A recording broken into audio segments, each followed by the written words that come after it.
Hey everybody, why do the overwhelming majority of biblical scholars agree that the pastoral epistles, so that would be 1st and 2nd Timothy and Titus, were not written by Paul, but were written decades after his death?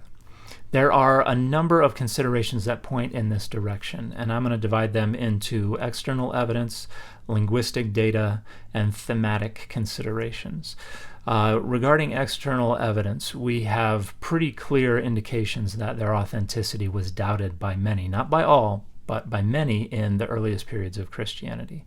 Jerome, for instance, says that the 2nd century Christian theologian Tatian, who put together an early harmony of the Gospels, accepted the authenticity of Titus but rejected the authenticity of 1st and 2nd Timothy. We have Marcion's Gospel, which includes the entire Pauline corpus except for Hebrews and the Pastoral Epistles. One of our earliest textual witnesses to the Pastoral Epistles as a collection, Chester Beatty's P46, omits the Pastoral Epistles. And one of our earliest witnesses to the New Testament as a whole, Codex Vaticanus, also omits the Pastoral Epistles. We've also got linguistic data. Of the 850 or so Greek words that occur within the Pastoral Epistles, and this is not including personal or place names, a full 1/3 of them do not appear in any of the other Pauline epistles. And of that 1/3, the majority are actually quite common to Hellenistic literature from the late 1st century CE and the early 2nd century CE, including a lot of Christian writings from that time period after the death of Paul. From a thematic point of view, there are divergences within the pastoral epistles. Paul's focus on the soma, the body, is completely absent from the pastoral epistles.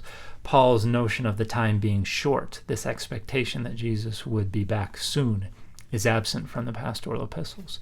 Paul's notion of righteousness is different in the pastoral epistles. Paul's notion of being in Christ is different in the pastoral epistles. Paul's notion of the relationship of faith to works is different in the pastoral epistles.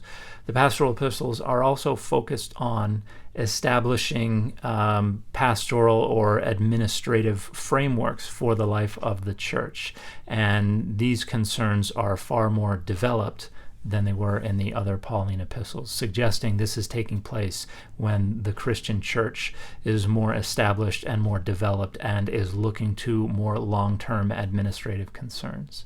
So all of these considerations combine to convince the overwhelming majority of biblical scholars that the pastoral epistles were not written by Paul, but were composed decades after his death, either toward the end of the 1st century CE or in the opening years of the 2nd century CE.